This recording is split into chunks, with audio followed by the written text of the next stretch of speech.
Call to order the first regular meeting of the school committee. We'll start with a salute to the flag and then remain standing for a moment of silence.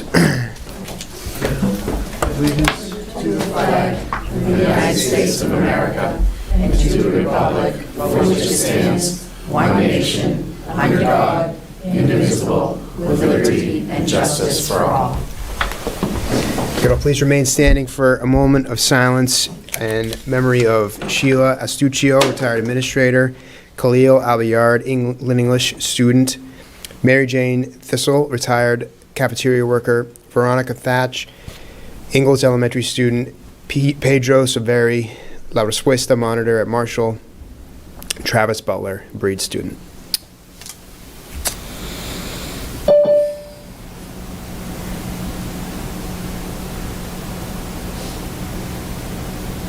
Thank you.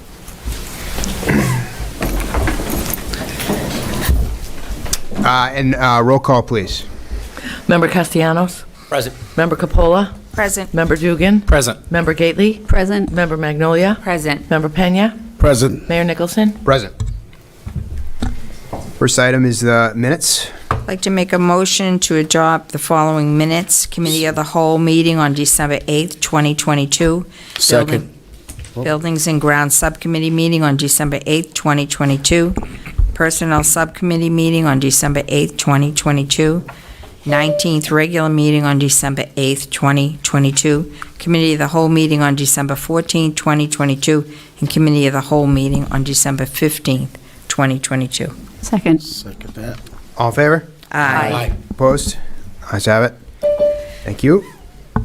Next is presentation on multilingual education dual language update. Okay, as we know, our district enrollment continues to climb in the percentage of English learners. Lynn Public Schools is now at 39.7% L. We have now passed Lawrence, and we are the second largest percentage in the state. The work happening in our MLE office is being acknowledged not only by the state but also nationally as innovative and ahead of the curve. Our staff is being asked to be presenters and participants on panels to discuss how to help our ELs access learning in a more authentic and rigorous way. The state of Massachusetts is behind in the work for English learners and dual language programming. There has been great effort in our city and our schools to elevate linguistic abilities in our students and our staff. A great deal of funding is provided to support the dual language programming, and the Department of Education expects us to update and share our work and give updates on data to our community of stakeholders and to our school committee. You will see through this presentation all the work that is happening for Lynn Public Schools as well as across the country and how we compare within this work. Rania Caldwell and Amanda Campbell will now share their presentation with you.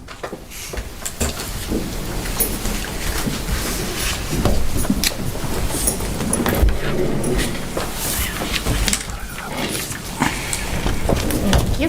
Hey everyone, thanks so much for having us here on the first of the 2023 school committee. Let me make sure.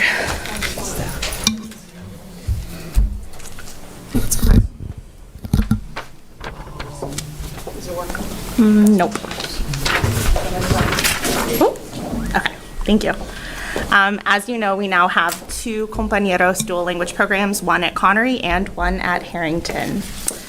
As you've seen in our other presentations, we use red to represent Spanish and blue to represent English. This is exactly the same thing that we do in our elementary school classrooms. It helps students be able to kind of compare and contrast across languages. Again,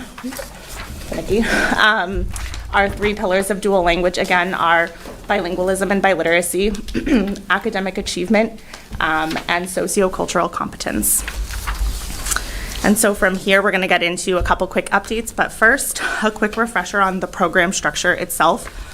Both programs are full immersion programs, which means students begin with a larger percentage of Spanish in the early grades, and the amount of English steadily increases until 4th grade.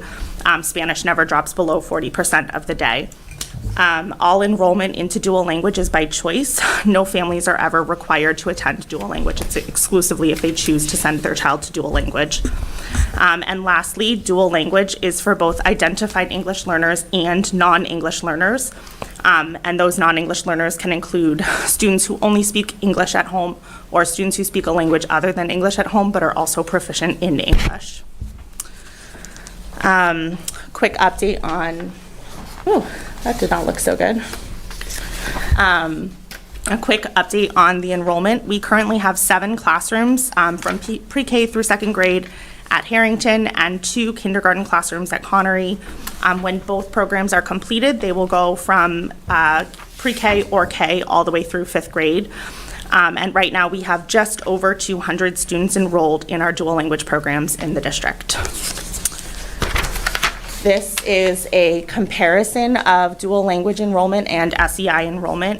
As you can see, the class sizes are very similar. This was as of January 6th. The numbers do fluctuate, as do numbers across the district. But as you can see, they're fairly comparable across dual language and SEI. There are 2 of each program type. So you'll see 2 classrooms for dual language and 2 classrooms for SEI. In addition, we also have 14 students enrolled in our pre-K classroom, but I haven't included comparisons just because it varies so much based on special education placement and length of day.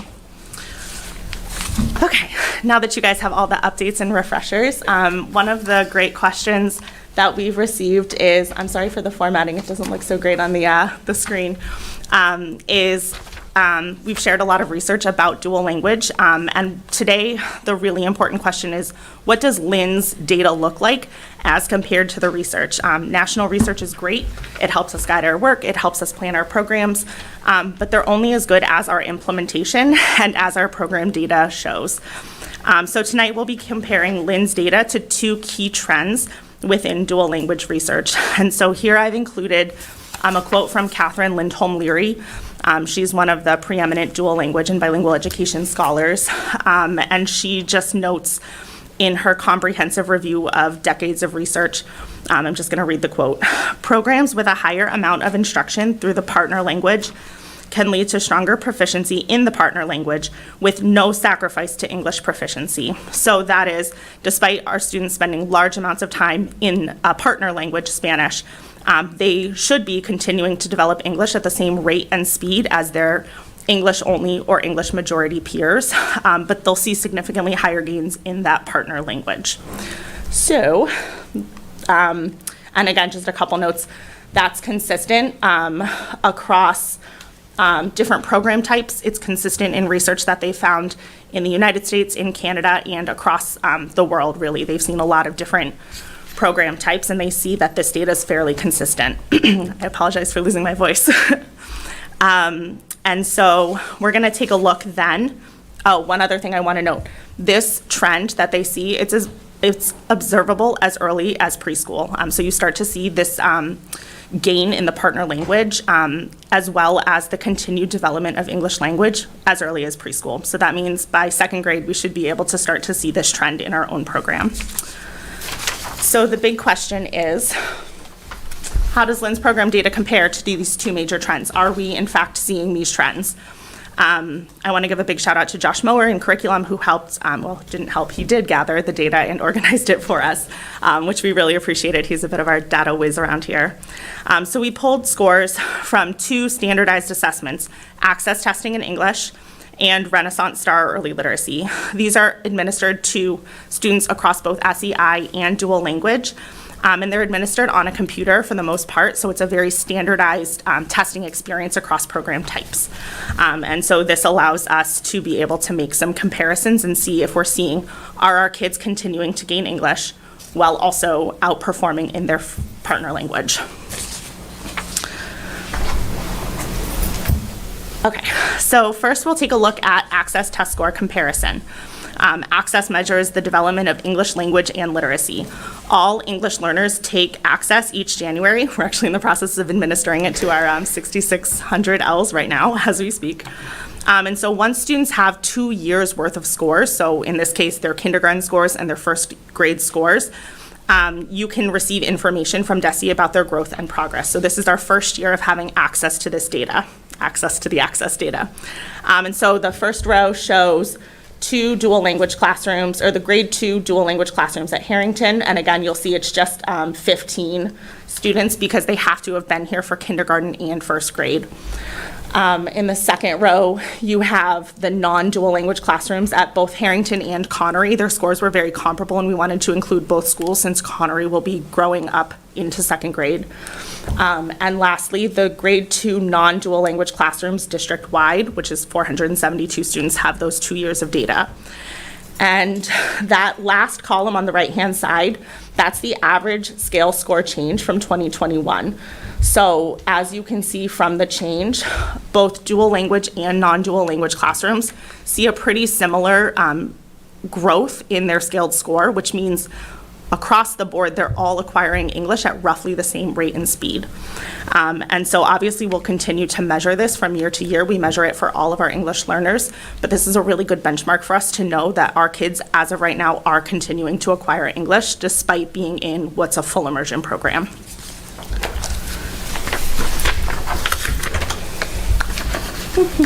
Hold on. There we go. So our students are acquiring English, which is great, despite spending the majority of their day in Spanish. But from our pillars, we know that the main goal, one of the main goals, is bilingualism and biliteracy, which means we need to look at how they're doing in Spanish. And so remember, the research says that students, especially in full immersion programs, they see huge gains as compared to their peers in other programs in that partner language score. And we know so far that there's been no sacrifice to English proficiency. So the next thing we looked at was this Renaissance Spanish literacy scores. This early literacy screener is required by DESE. It's administered to all students that have identified Spanish on the home language survey, whether or not they're enrolled in dual language. So any student with a home language of Spanish takes this Spanish literacy screener. And I want to be very clear here that the comparison here, the intention is to show the growth of dual language students, not to indicate in any way that SEI teachers are not doing their job or not doing a great job. The goal of their SEI program is to develop literacy in English. So of course it would make sense by law that they're continuing to develop in English proficiency. They're not teaching them how to read in Spanish. So we would expect and hope to see that if our students are learning to read in Spanish in their full immersion program, we would see a larger growth in Spanish. So it's simply a way to make sure that our program, the dual language program, is in fact tracking according to its goals. So you can see here, the first row shows our Harrington and Connery dual language students. This includes kindergarten, first grade, and second grade, 129 students. Then also the same classrooms, kindergarten, first grade, and second grade at Connery and Harrington. And then the bottom line, I'm sorry, you can't see it too well, but that's SEI programs across the entire district. And so you can see we're using the 20th percentile rank, which is what the DESE uses as the indicator of whether students need significant intervention. And so in the dual language program, 70% of students are at or above that threshold, 28% and 39%. Again, just showing us that while they continue to develop English at the same rate and speed, the real gain, that additive benefit of dual language, is that they're experiencing significantly higher levels of proficiency in Spanish, which is great because that's the goal of the program.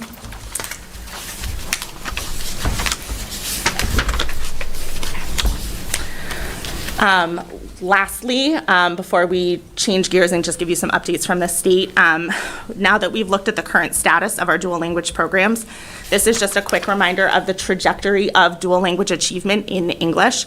So we know that our students are really tracking according to what the research tells us they should be doing. We've shown this graph a lot of times. And what I want to show is that these two program types, the top two lines, are our dual language programs. These programs are the only types of English learner programs that are shown to kind of eliminate that achievement gap. They outperform their monolingual English peers, so kids who are coming from English-speaking homes.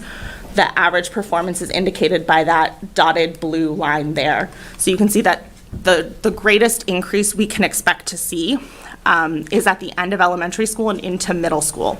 So although the gains are very promising right now, we also know that dual language is sort of a long-term bet and a long-term investment on the long-term success of English learners in their, their trajectory into middle school and high school.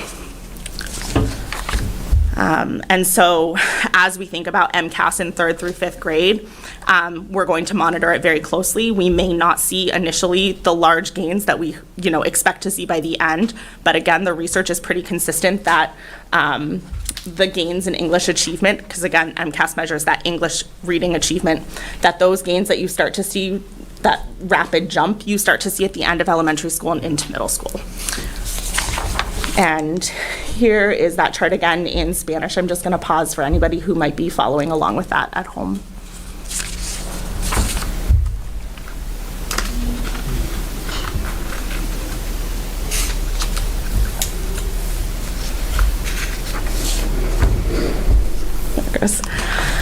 Switching gears to some good news we've received in the past few weeks, we're thrilled to share that DESE has awarded Lynn almost $400,000 to support some of our different initiatives in the multilingual education office.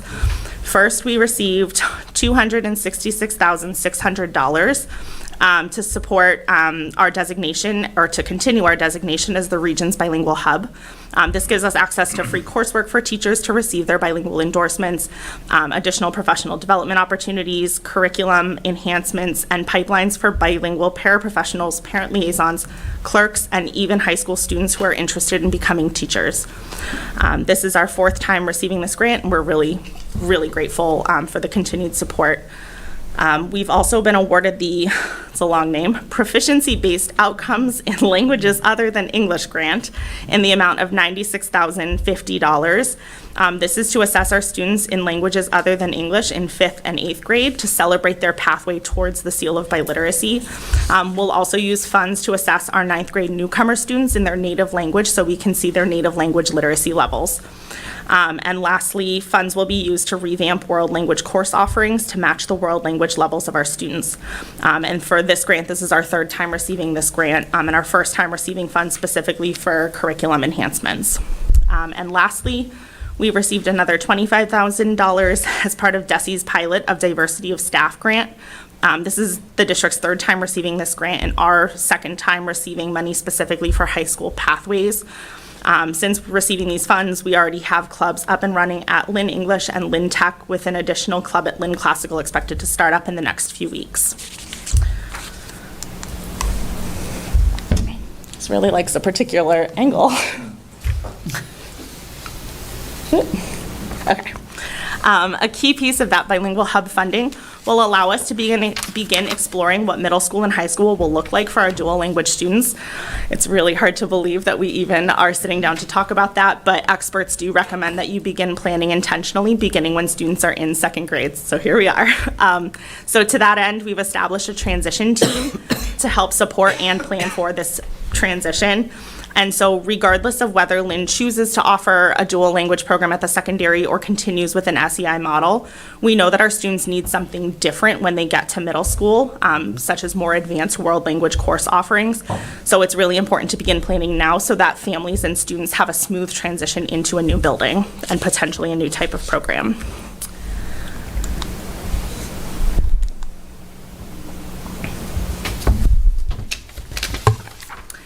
Although we don't have a recommendation about program type, we're just at the very beginning stages of exploring, there are some benefits to secondary dual language programming that we've learned about that I'd like to share with you. Continuing a dual language program into middle school and high school allows students to deepen their academic language. So we know it takes 5 to 7 years to learn a language, but it takes a lot longer than that to become truly and academically proficient. So even here in Massachusetts, our students take English language arts from pre-K all the way through 12th grade so that they continue to study grammar and literature and language arts so that they become fully fluent in English academically speaking. It also allows our students, especially our Latino students, to continue to explore their cultural and linguistic heritage more deeply, and it gives all students an opportunity to achieve higher levels on the Seal of Biliteracy and the AP Spanish exams. That's really important because both of those opportunities come with increased college-level credits the higher you score on those tests. In addition, the research into secondary programs shows that dual language programs can serve as a safe space during that difficult transition into middle school. Students report feeling a greater sense of belonging when they stay connected through their program. And lastly, it's an opportunity to provide inclusive advanced Spanish language content and language and content coursework that includes our newcomer students as well at the middle and high school. And so we've partnered with Dr. Chris Nichols to support this transition to middle school, again, regardless of whether we pursue the SEI model with advanced world language courses or a full dual language program. Lastly, a few quick updates and highlights. I won't read everything here, but a team of Lynn educators were selected to present on Lynn's interdisciplinary mapping process at NABE 2023 in Portland, Oregon. We also have staff starting on a panel about the biliteracy development and science of reading for state leaders, which includes urban superintendents, mayors, state senators, representatives, and district administrators, and to serve on the bilingual endorsement MTEL development panel. We've also been so fortunate to host DESE officials and will be a site location for a MABE visit this coming February. It's really an honor to be able to share our program. Our teachers and our students and our families, they're incredible, and it's always such a joy to be able to show off the hard work of our teachers and staff. And what I really want to share about the visits so far is the feedback we really consistently receive from the visitors to our program, which is that they see a lot of joy in our program too, and they comment on how joyfully the kids are engaging in Spanish and how happy they are to be connecting in such a deep and meaningful way to their heritage. So before I move on to a little fun surprise at the end, just wanted to thank you guys for your continued support. We also couldn't do it without the support of the district and the committee. And so, hopefully, we wanted to bring students here so you could see their joy themselves that they could share with you, but it is a little bit late for them. It's a little past their bedtime. So when we have some older students, we'll bring them here to share their experiences themselves. But we do have a video of kids talking about their experience in dual language and what it's meant for them. A bunch of students, which is really interesting, chose to take a really big linguistic risk and do the video in their new language, which is really great, and some students chose to do it in the language they feel most comfortable. So I'm going to see if we can get it to play for you guys. X out of that 5 people entered.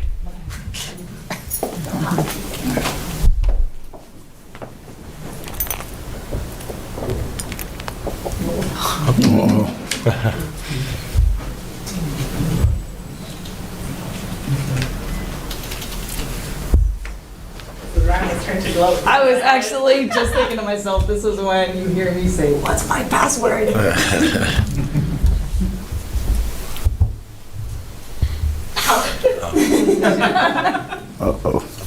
Multi-authenticated. Yeah, multi-step, yeah. My phone be buzzing. Is this you? I know, it's really stressful. No pressure. No pressure, no pressure, not at all. I have my laptop, which it's saved on. I'm going to do that for you guys instead. Is that okay? Yes. Okay. I thought I'd be using my own laptop, so I had it all saved and ready to go. I'm taking in this moment. I know. I always choose Ryan because she can't remember her passwords.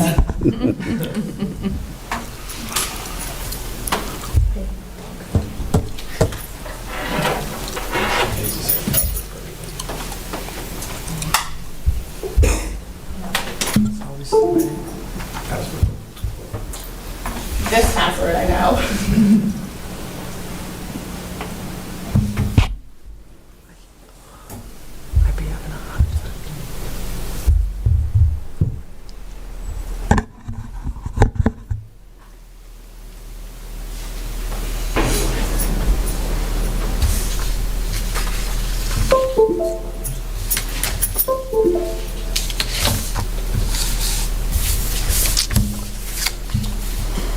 We're doing the dramatic build-up for everyone.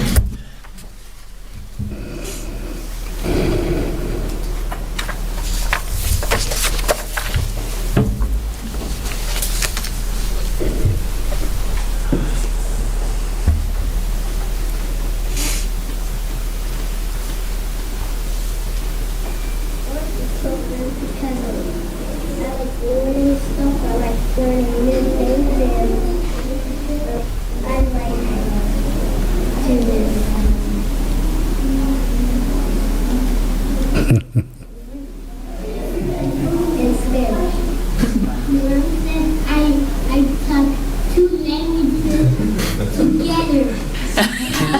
Yeah.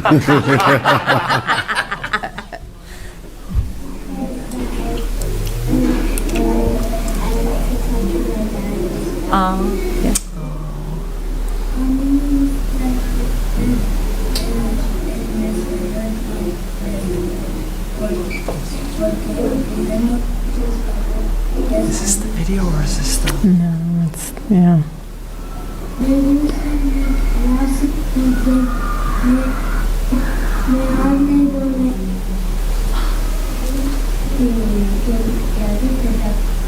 I have to change my settings every time I see the computer. I'm so sorry.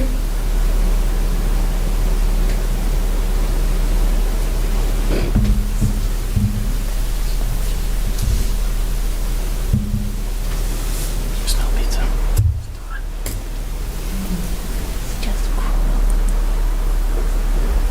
I'll text them. Smell pizza. Do you guys have these kind of problems? Oh, fuck.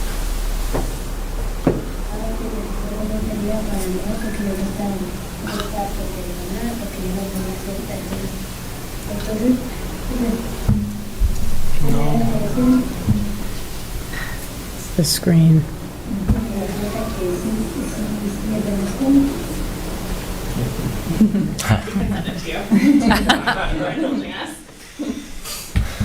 So that's it. We're happy to take any questions that you have.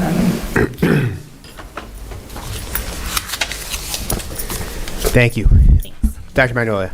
Yes, so I was able to come hang out with some of the kids. You invited me. It was truly a joyful experience. My question is about this planning phase for the transition into middle school. And I know that both Harrington and Connery were chosen because of the populations that those schools serve. And those are Marshall students, right?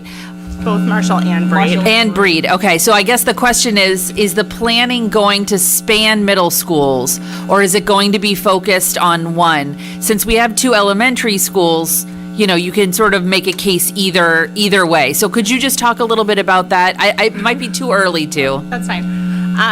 So, sorry, my computer seems to have gone very rogue over there.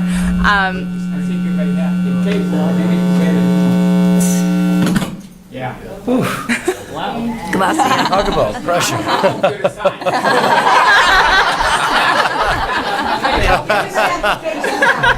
Sign him up. Tired.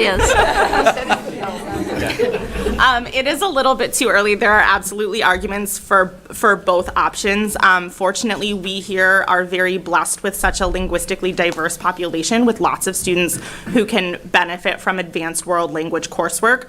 So again, regardless of the path that we choose between an SEI or dual language model, it tentatively feels like it would be best served to be able to be developed at both middle schools and then both high schools.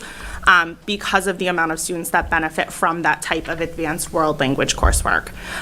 Again, very early, but that's the tentative perspective. Some districts have to pool all of their kiddos to one middle school and to one high school because they don't have the linguistic population to support programming at multiple buildings, and Lynn does not have that problem. Like I said, we're very blessed to not have to worry about that. We have lots of kiddos who would benefit from advanced Spanish language programming.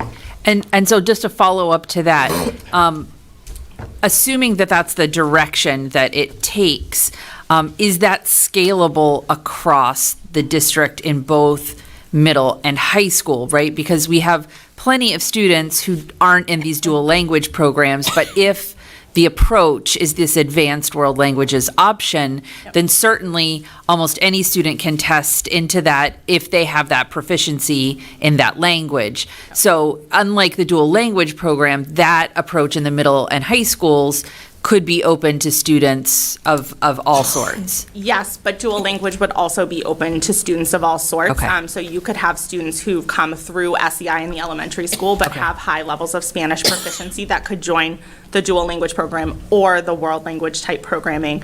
And you could have newcomers who are coming in and also could join either type of program. So they both offer a large amount of flexibility. Okay, thank you. Thank you. Member Dune. Thank you. There's so many successes to celebrate with this program, and I appreciate all your hard work, especially the grant money. Once any money comes in, we're going to be happy about that. But my question is, so the access testing and the Renaissance testing, once a year. Throughout the course of the year, is there anything you guys, obviously there are things you guys are going to do to progress monitor and, work in interventions. So could you talk a little bit about that? Yep, definitely. Like sort of like a day-to-day classroom thing. So Renaissance is administered 3 times per year in fall, winter, and spring. Okay. And certain students, again, in that that fall below that 20th percentile rank, they are mandated by law to receive a certain, well, not mandated by law, but recommended to receive particular types of progress monitoring as part of the Mass Dyslexia Guidelines. In addition to what's done that way, we use 2 diagnostic and benchmarking literacy assessments. They're what's known as paired diagnostics, which means they're developed by the same test makers, one in English and one in Spanish, similar to Renaissance, which has an English and Spanish counterpart.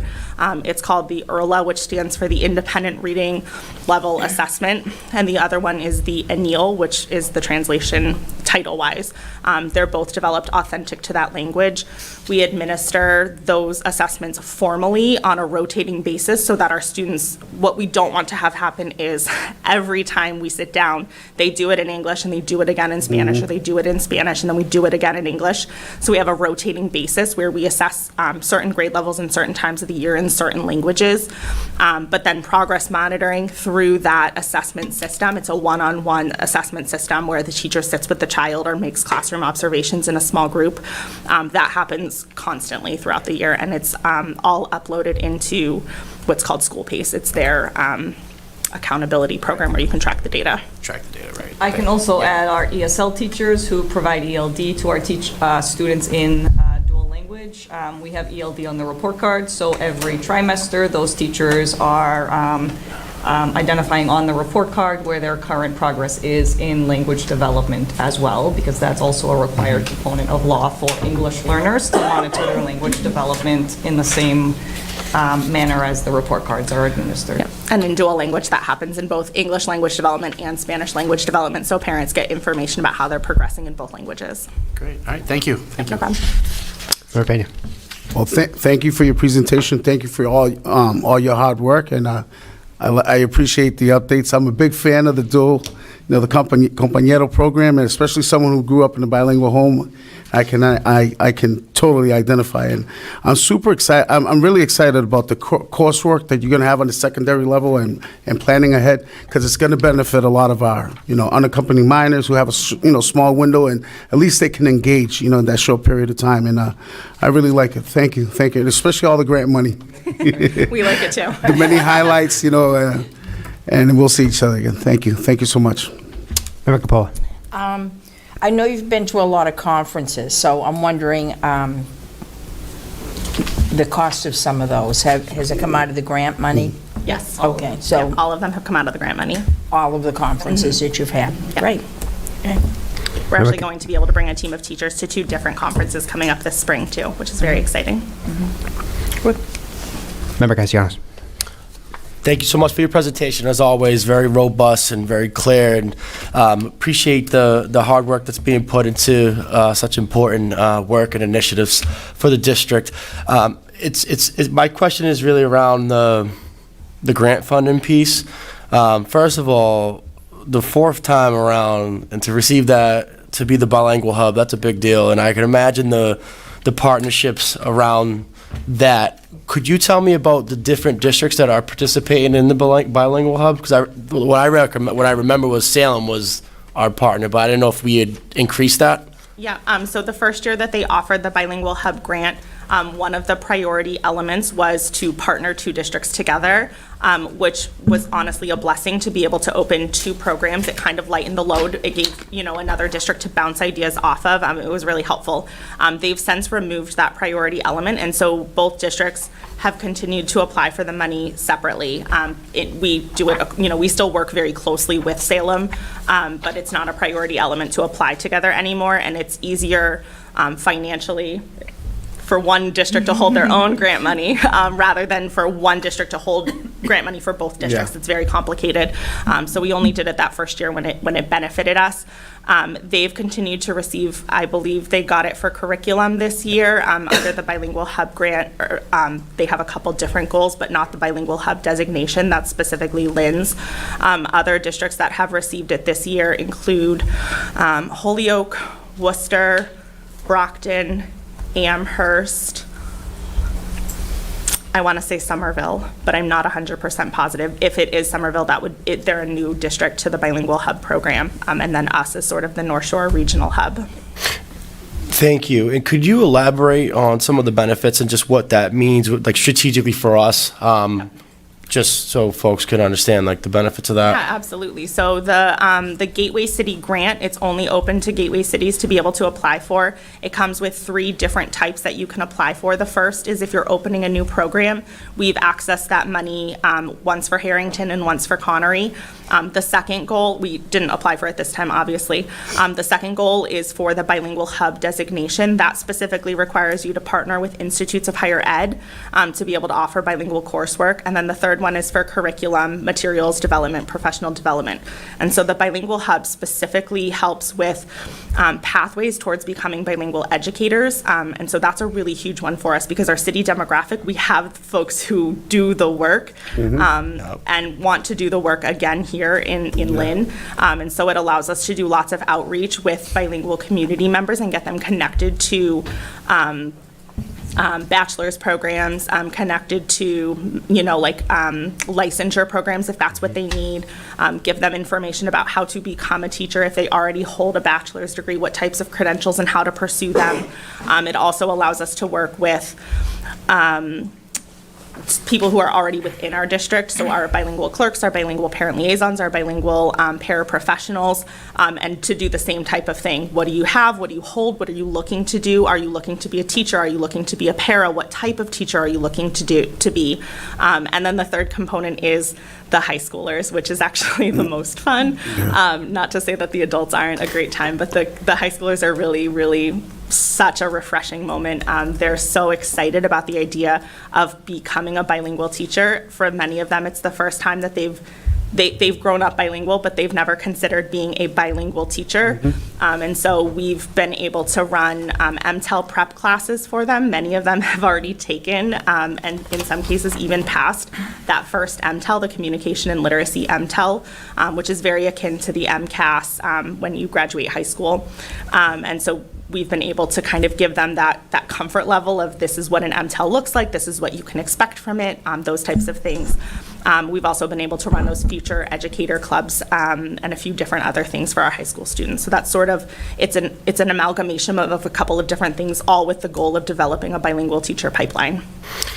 That right there. Yeah. That's, one point. That's why I had to ask. 'Cause I'm familiar. I was researching the hub and what was going on. So I feel like that you explaining it does justice. Like I think that folks should know what that means. It's a big deal. Who oversees the grant program for us? Like who's watching that? Who's the one applying? Who's is it cohesive together? Are you the one that's making it happen? Who is doing it? It's definitely a partnership. I think we have a lot of different people who hold a couple of different pieces of the grant. Generally speaking, I sort of oversee our application process and then the expenditures. We work really closely with our grants office, who are always so flexible with some of DESE's more surprising requirements and criteria that crop up on us quickly.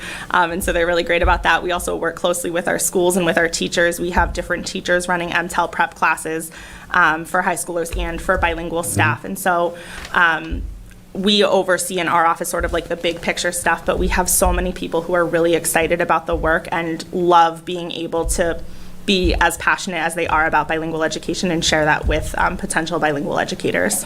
Well, we're lucky. We have a main line to it right here in front of us. And going back to Member Capo's point about going to these conferences and you have state funds that are supporting you, and you guys are highlighted in many of these conferences. This also opens up the gate to eligibility for federal funding, bigger funding. And I can imagine your grant office is aware of this. This is what they do. And with our investment here, it does create eligibility. It did, and actually one of the things that we didn't highlight here because we don't hold the grant, but we have partnered with UMass Boston for a federal grant. It's the national professional development fund. They only funded a certain amount, and the UMass Boston grant that we worked on with, it was ranked, I think, 13th out of the hundreds of applications that they received, and it's a several $million multi-year grant. And again, they really sought us out because we have dual language programming, because we have such a high level of English learners, and the need for professional development and licensure support. So it was really, really great to work with them. I was just going to add on the bilingual hub, the partnership with BC has also been amazing, and the bilingual endorsement is a credential that bilingual educators need to receive, but it includes multiple courses in addition to the MTEL process. So we're actually being able to fund those courses and provide cohorts for teachers to attend those classes so that they can be fully endorsed through the grant fund, so they don't have to take on that cost. We actually have 16 educators starting a new course on Tuesday, all paid for via this grant. Thank you so much. Yeah, of course. Member Gately? Yes, I'm really happy to hear about the bilingual hub. Every year you come back and you make your presentation, and I know you watched the video where all the teachers came in and spoke about the high schools, and that has been my number one concern since that meeting. And it's really good to hear that there's a bilingual hub, that the MTEL prep classes are happening. These are really good things. These are the things that I needed to hear, because I was really, really concerned what's happening in our secondary, specifically at the high schools, because if they don't get that degree, they don't pass that MCAS test, then they are going another pathway. And I'm really happy to hear that. Thank you very much for that information, and maybe next time will you add more about this, because that absolutely. is more like on my interest right now. Awesome. Thank you. Yeah, of course. Well, thank you so much for the presentation.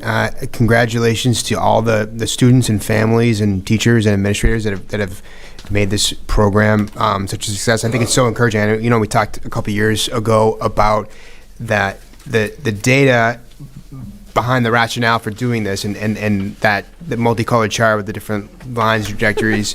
It is thrilling to see the data that we have bear that out, and just so excited to see that progress. So thank you so much. Congratulations to everybody involved. Thank you. Thank you. Thank you, ladies. I go get my haunted laptop.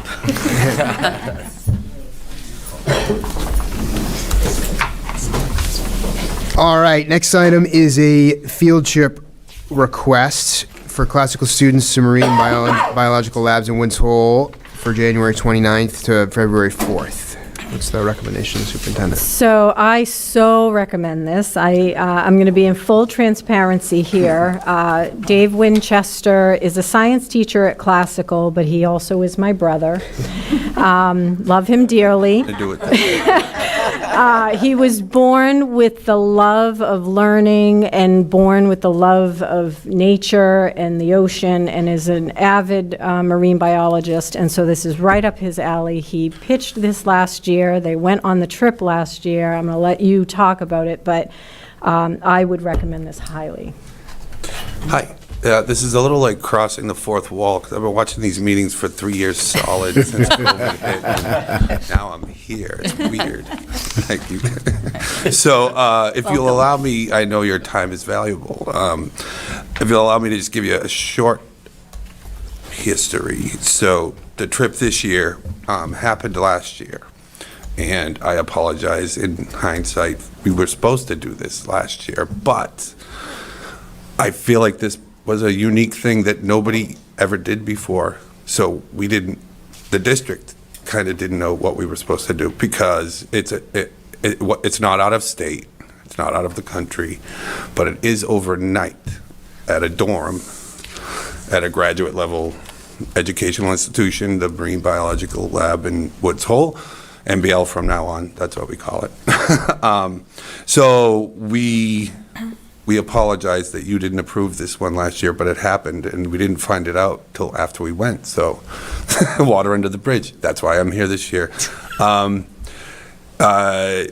the district was super supportive, and this, I gave you some information, is a lot. I'll do the high points when we get to this year's trip, but the history is, teachers get a lot of emails that are sound too good to be true, and I got one in September of 2021.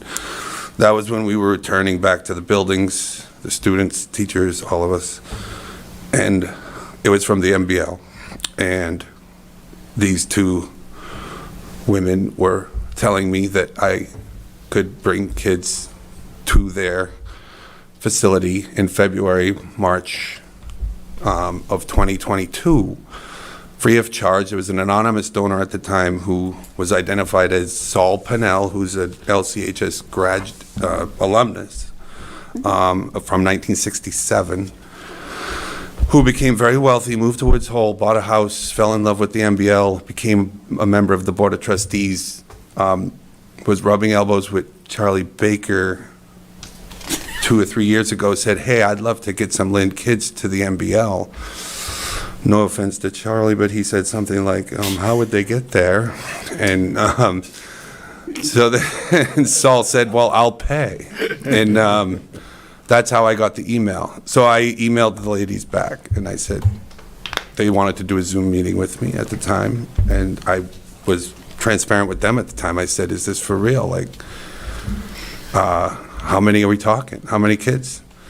And they said, how many can you get?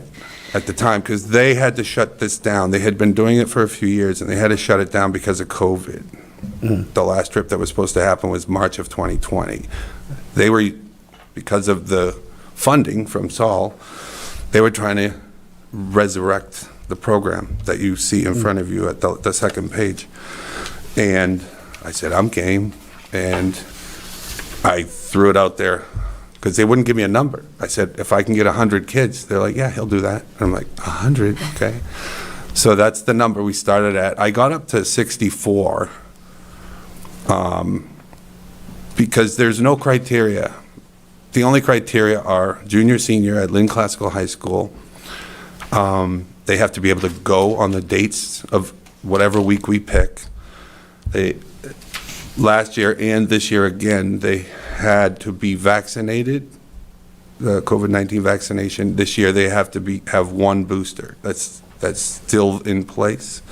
Masks are optional this year. Last year everybody wore a mask except for instructors. Everyone was safe, nobody got sick. So then I said to them, okay, then December hit, and I lost half the kids. Like, my number went from 64 to 30, and then by the time February came, I was at 22, and I just wanted something to happen because I wanted it to happen again this year. We took 22 kids, 4 teachers. We had a great week.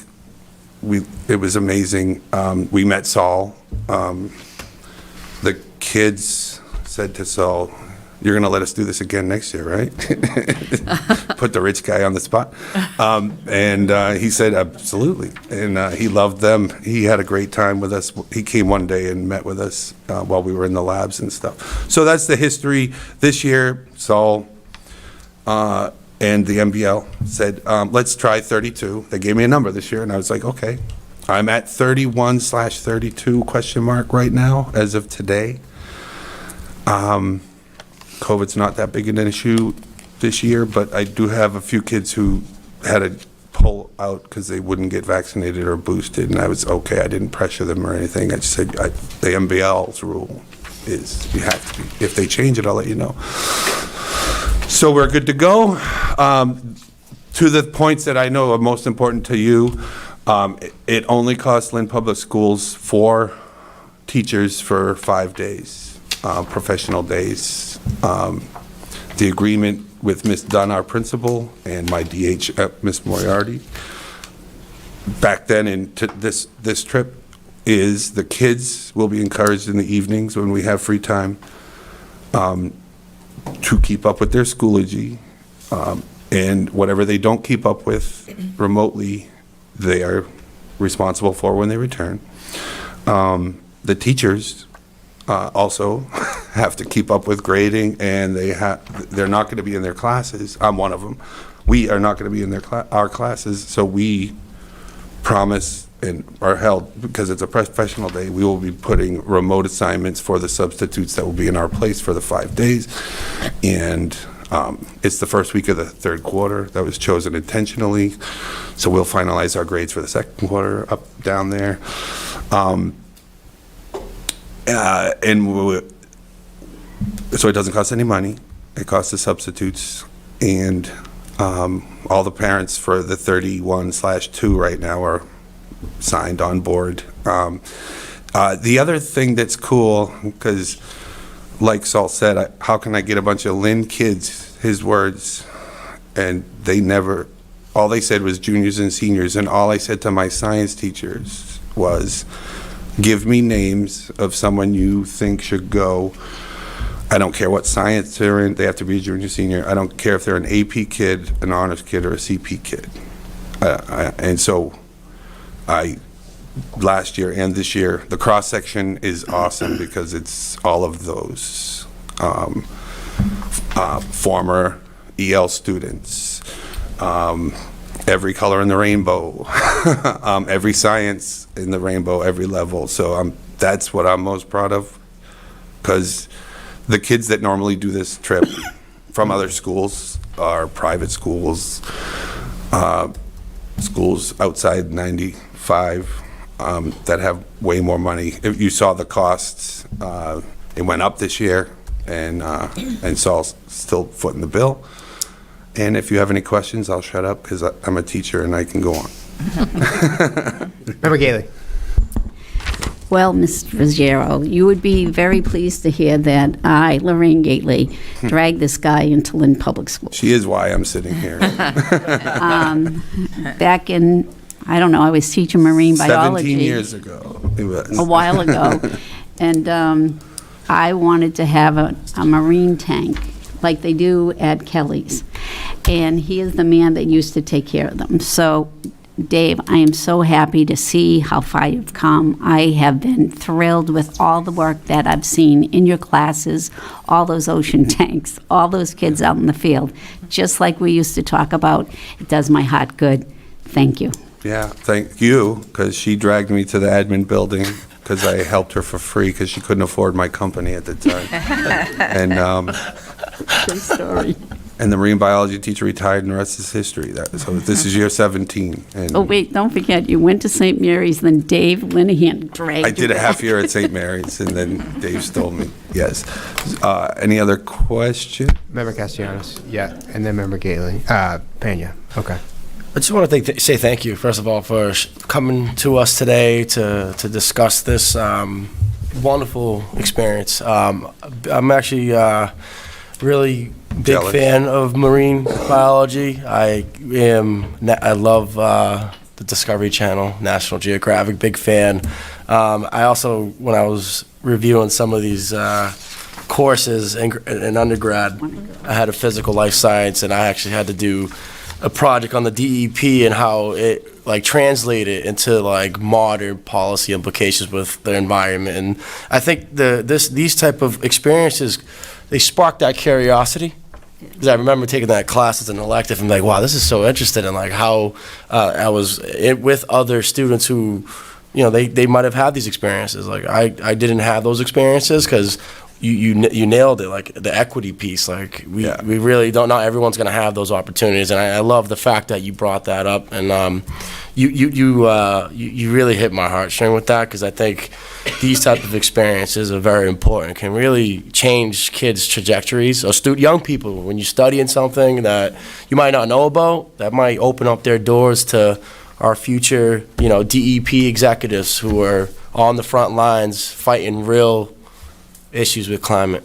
It's funny you mentioned that aspect, because the form last year and the form this year, any interested student had to write, why do you want to go? That simple question. And I wasn't looking for a soliloquy of 5 paragraphs of Jacques Cousteau quotes. I know the simplest one I got last year was, it sounds interesting, and I think I might be into marine biology, but I don't know.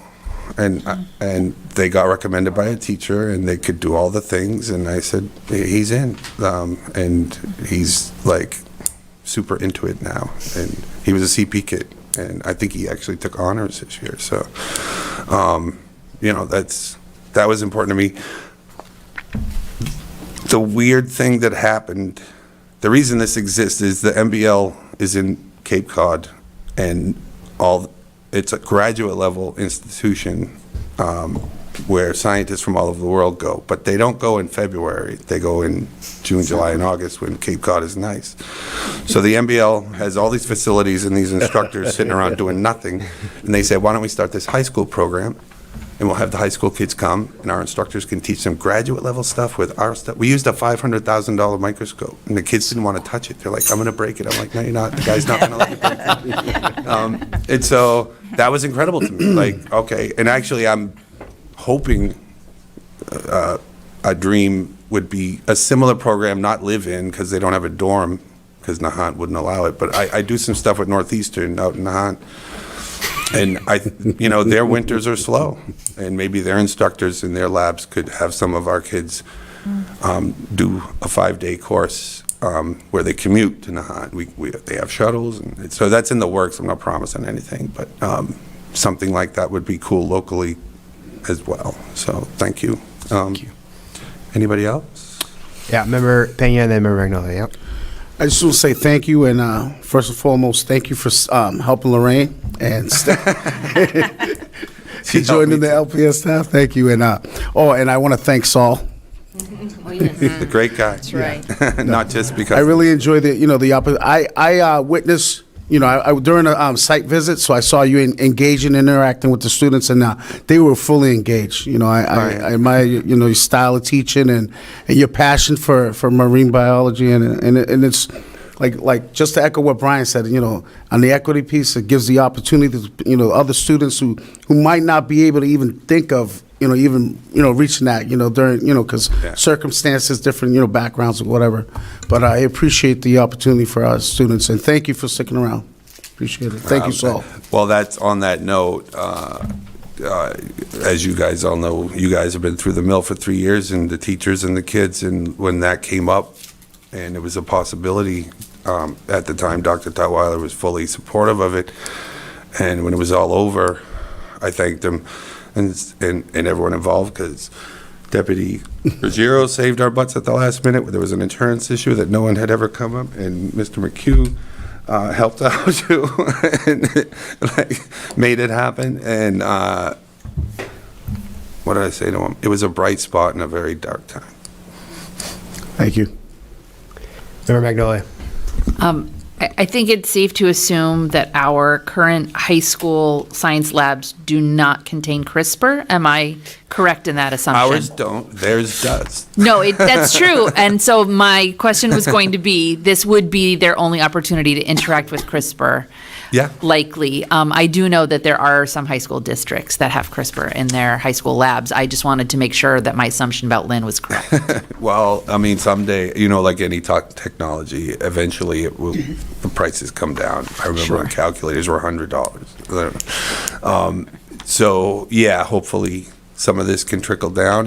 And the colleges replace stuff. I know you aren't At North Shore. Yeah. And then they have like rooms full of stuff. One of our former science teachers worked at UMass Lowell, and they would be about to put microscopes in a dumpster, and he'd say, I'll take them to school. And so we have some pretty cool microscopes now that we're going to end up in a dumpster. I don't know if a CRISPR is going to end up in a dumpster. We'll save it if it's. Thank you. Thank you very much. Thank you all. Thank you so much. Really appreciate bringing it to the committee. It's very exciting. What is the will of the committee? Make a motion that the classical students can attend the marine biology labs in Woodhull, Mass, January 29th to February 4th, 2023. Second. Roll call, please. Member Castellanos? Yes. Member Capola? Yes. Member Dugan? Yes. Member Gately? Can I go? No, yes. Member Magnolia? Next year. Member Pena? Yes. Mayor Nicholson? Yes. Thank you so much. This is Thank you awesome. all so Yeah, much. Thank you. Thank you. Next up is a request to accept a donation of $10,000 from Christy Matus to the Lynn Classical High School boys basketball team. What's the recommendation, Superintendent? I highly recommend. It's the will of the committee. Still move. So motion to accept a $10,000 donation from the Lynn Classical Boys High Basketball Team. Second. Roll call, please. Member Castellanos? Yes. Member Capola? Yes. Member Dugan? Yes. Member Gately? Yes. Member Magnolia? Yes. Member Pena? Yes. Mayor Nicholson? Yes. Next on the agenda is a vote to approve a new Pickering Middle School educational plan, and If I could take a second. yep, we're gonna organize the AV here. Mayor, can we take a quick break? Yeah, we're just gonna do a quick recess while we get set up. Same. Yep. Okay.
You can actually find them in high school.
We are all well aware, as a community, of the need to replace the Pickering Middle School.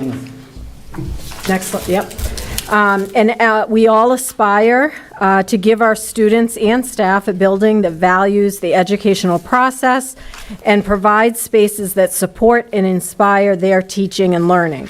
Tonight, we'll share the process taken and the main components of the draft of the Pickering Educational Plan and Space Summary that will be presented to the Pickering Building Committee on Wednesday, January 18th, and then submitted to MSBA on January 20th.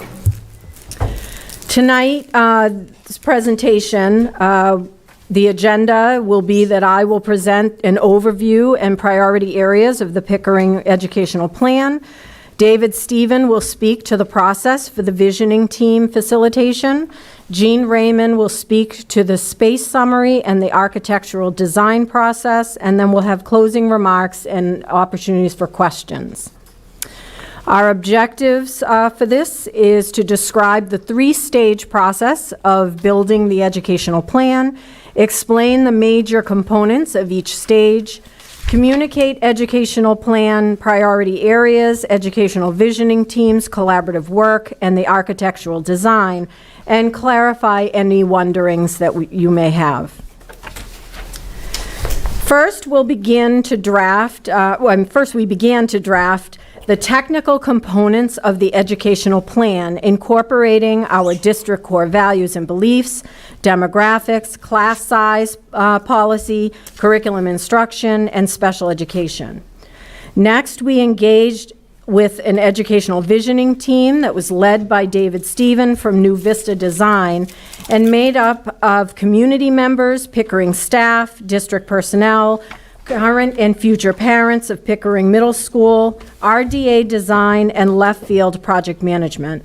And then finally, we incorporated the priority areas of the educational visioning team into the educational plan and the space summary sheet, which molds the architectural design. The three phases we followed were visioning team, educational plan, and space summary. This is just to share the timeline of all the meetings that we have held from back in October through, through next week, or actually tomorrow. No, next week. Next week. So that's just there for your information on all the meetings that were held.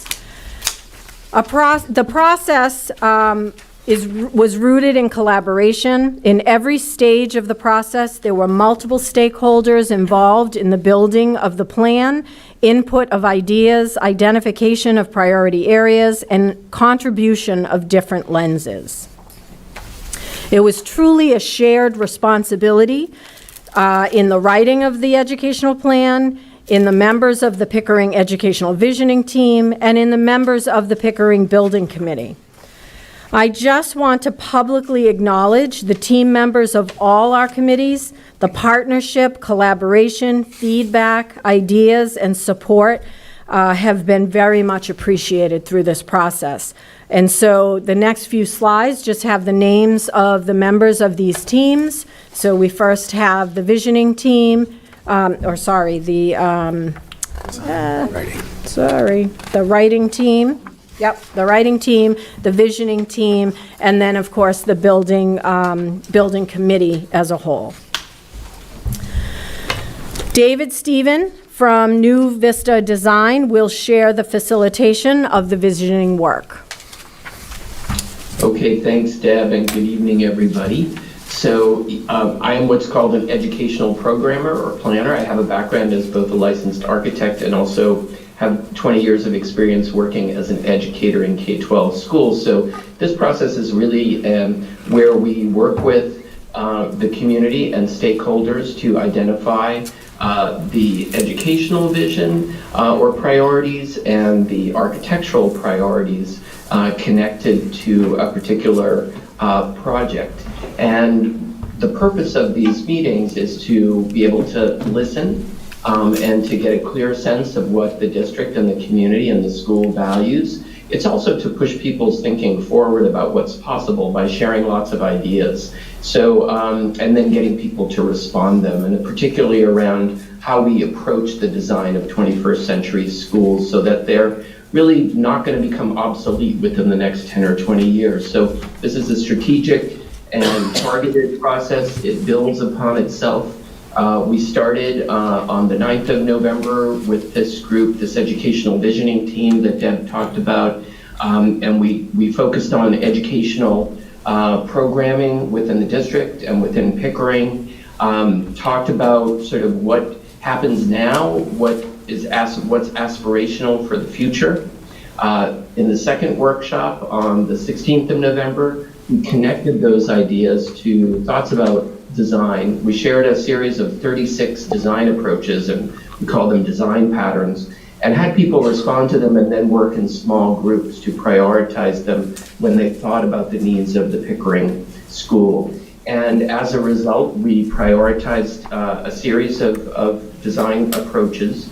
In the workshop 3, we talked more about them and kind of made sure that we were getting it right and drilled down a little bit more on what those design patterns might look like in terms of adjacencies within the renovated or new building.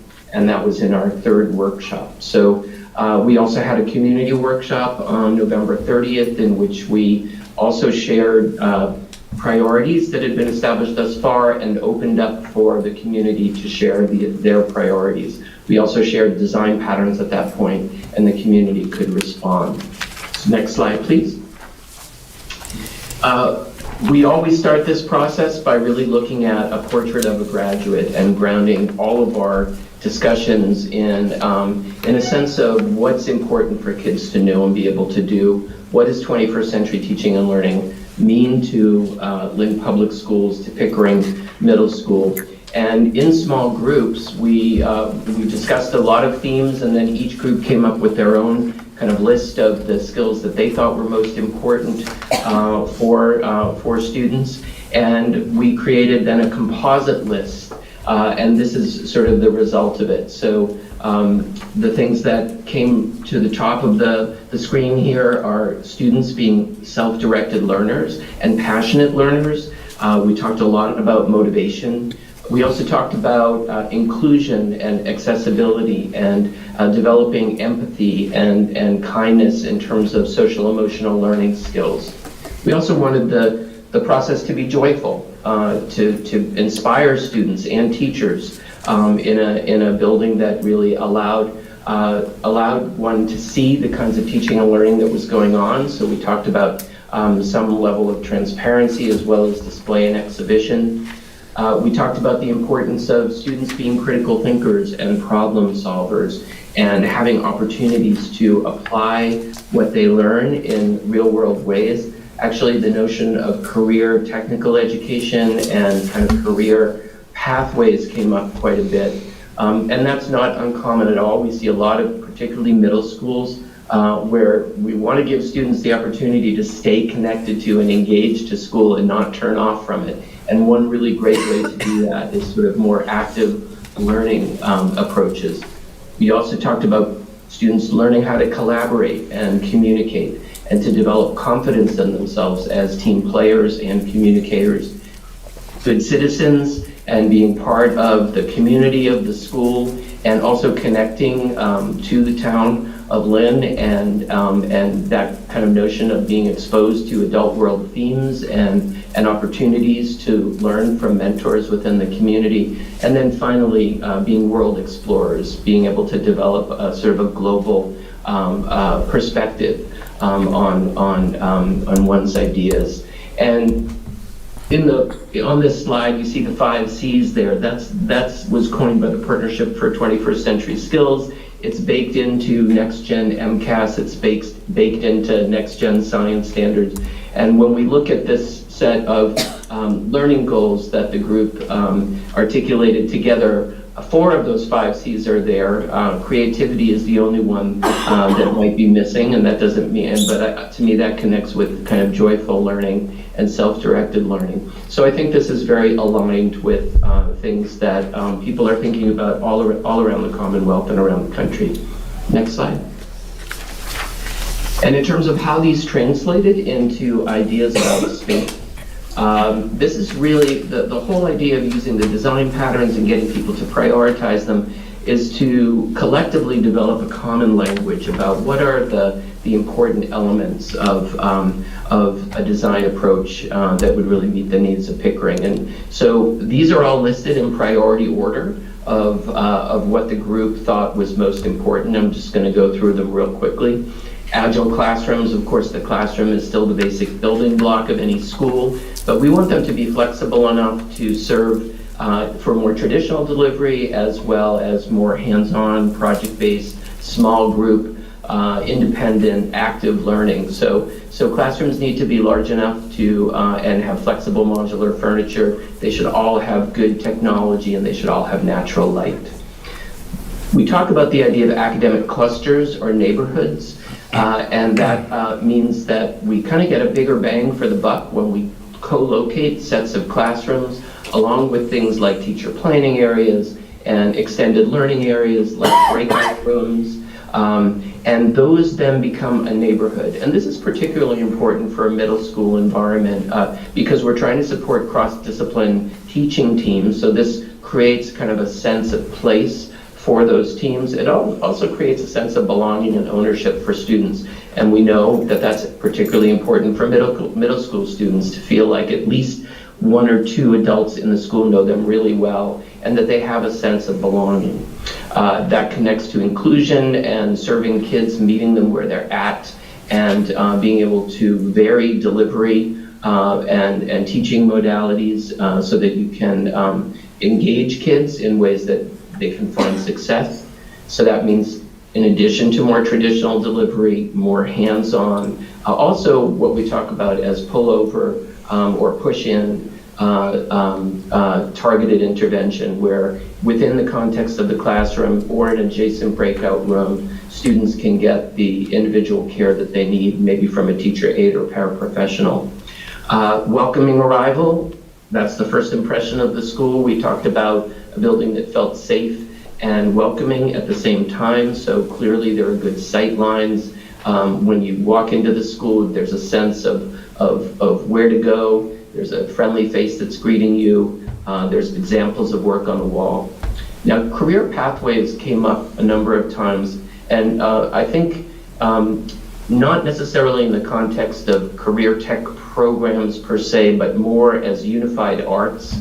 And it was definitely discussed that the present school, Pickering, doesn't have spaces for art, music, instructional technology, graphic arts, drafting, woodwork, drama, cooking, sewing, and CTE. And those were all things that we talked about as being really important. So the career pathway idea is that you would have some of those more hands-on innovation spaces that would connect to the life of the school and give opportunities for kids to have a more whole child approach and spaces to do that. Cafetorium and multi-purpose space, we're always thinking about getting multiple uses out of our big ticket items like cafeteria. And in this case, a cafetorium would have a full stage with lighting and good acoustics and sound, perhaps a movable wall that would allow the stage to be used as a music room. But that cafetorium space becomes a multi-purpose space that can be used by the community for events. Security and welcome, we're always thinking about security, both passive and active, and also that sense of being welcoming at the same time. Extended learning spaces connect to the idea of breakout spaces, but we're also thinking, since buildings are fully wired and the technology infrastructure in this school will be robust, you can use every square inch of the building as a teaching and learning station. So we're oftentimes widening hallways in different areas and connecting them to the adjacent classrooms where students might spill out and do more independent or small group work. Push-in special education is just a given. DESE is going to be requiring us to create breakout rooms and areas for differentiated instruction that are in close proximity to or within general ed classrooms unless they're a sub-separate program. Indoor-outdoor connections, we think a lot about, especially since the pandemic, but really maximizing connections to outdoor learning opportunities like an outdoor classroom, outdoor dining venues, safe venues. A lot of times we think about courtyards that might provide those outdoor connections as well as natural light. And finally, school as community resource, which is definitely, we're thinking about that in all the newer renovated schools we do. This is a big expense for the community, and it also should be a resource for the community so that after hours and on weekends, there are areas of the building that can be completely locked off, safely blocked off from other parts of the school and accessed as a resource. And oftentimes, the amenities that are accessible are things like the cafetorium or the library media center or the gym, and maybe some classrooms as well for adult education or extended learning opportunities for the community. So those were the architectural themes that came up, and I think I'm going to hand it over now to Jean to talk about how that translates into the program. It's actually going to We're going to talk about the educational. It's okay. It's going to transition to me. Molly, you can go to the next slide. The themes that surfaced as a result of the visioning work helped to frame our thinking in the development of the educational plan. These themes get embedded throughout the plan as a whole. I want to remind everyone that the plan that you have is a draft and will remain a draft until MSBA gives their final approval, and the plan itself is an MSBA model with required components. It truly was a team that developed this draft of a plan, but I want to personally thank Molly Cohen and Principal Ritterhouse for the effort and time that they have put into getting this plan, this draft into place at this point.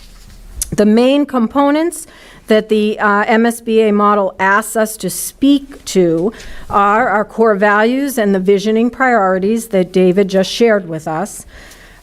We are asked to look at our current educational philosophy, which in our case have been like universal design for learning, inclusion, social emotional learning, inclusive programming, innovative and supplemental course choices, which will continue to support the same approach of our educational philosophy for this plan.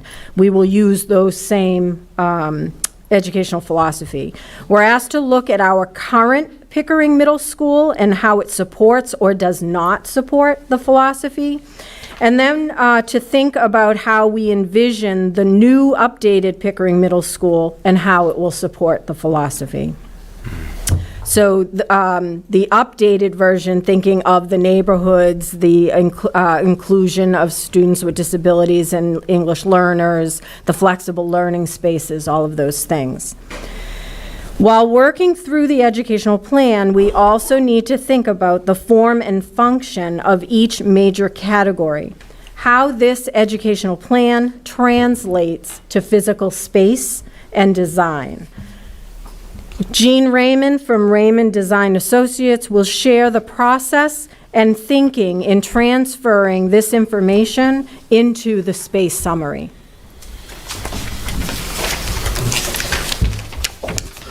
Thank you very much. It's been a pleasure to work with the school leadership and David and the OPM and the folks on the city side. It's really been a very, very solid process. It's a multi-stage, process again that we go through in the design as we conform to the requirements for the MSBA grant that we hope to secure on behalf of the city. And really the first 3 to 4 months have been information gathering. We haven't started to design yet, but we started out documenting what exists on the sites, in the existing school, in other sites throughout the city. We went through that really great visioning process that David led. And then as you saw, the visioning themes were kind of wrapped into a written document, multi pages, that the school leadership team put together, the educational plan. And now it's time for the folks on our side to kind of turn the themes and the goals of the district into physical space. And the first part of that is working out what's called a space summary. It's pretty much, it's a prescribed form that the MSBA asks people to do. It's very valuable. It lists all the spaces that you have in your existing school, and we compare them to guidelines that MSBA has certain requirements that they feel are appropriate and frankly are appropriate as far as room types, room sizes, based on the student enrollment and the grade configuration. We have a little snippet of the worksheet on the right. It too, like the educational plan, is multi-pages. There's a whole series of columns to the right.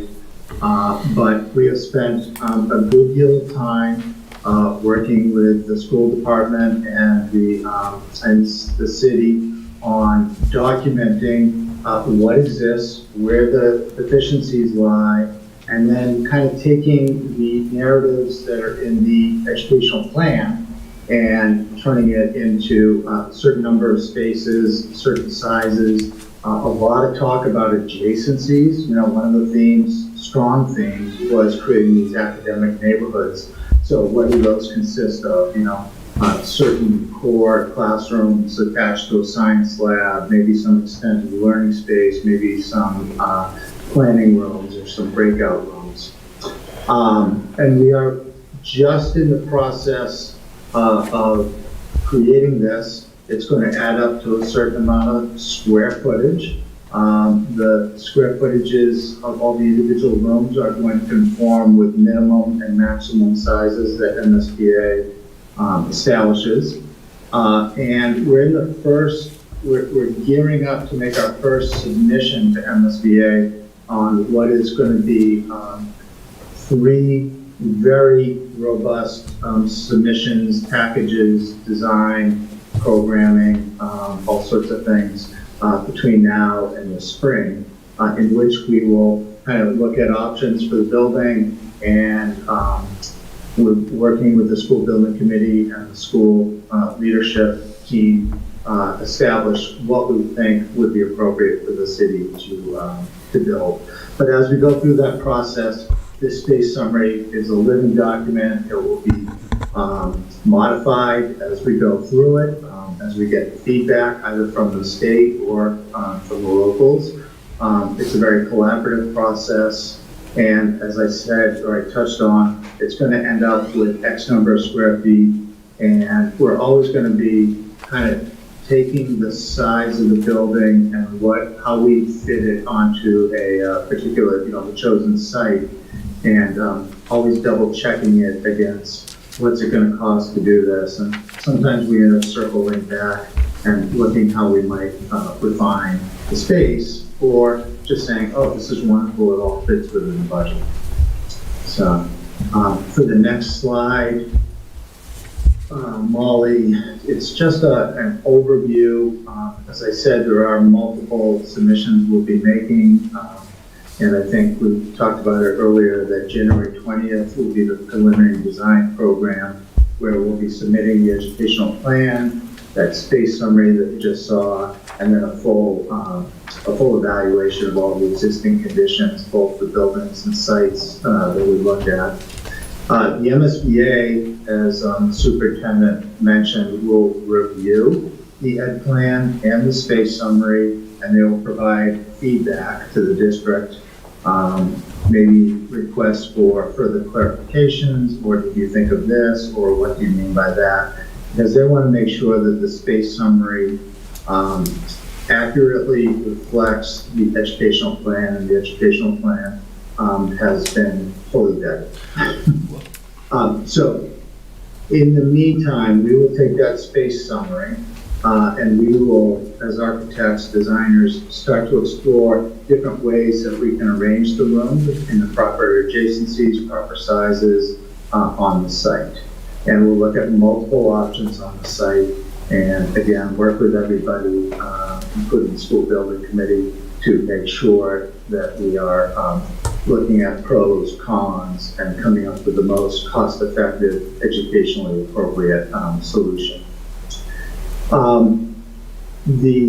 There will be a design subcommittee that we will collaborate with, probably made up of people from the schools, people from the city, people from the building department, that really facilitates kind of straightforward and linear reviews and helps us refine all the options we're going to look at. And then our next submission, next couple of submissions are, well, the next one is going to be April 27th, in which we will have explored a bunch of physical solutions, that reflect the educational plan, and then informing the MSBA as to which of these the city thinks is the most appropriate. So that'll be kind of in the spring, end of April. Beyond that, there's many months of further design, but I'm looking forward to making this a reality and getting built to start coming out of the ground. So I'll just end there for the moment. So I just want to bring it back to our common focus areas and priorities as a district. All of our work on the Pickering Education Plan is rooted in our district focus area of equitable access to rigorous learning and the mission of the Lynn Public Schools. This year, across all schools, we have a common school improvement goal.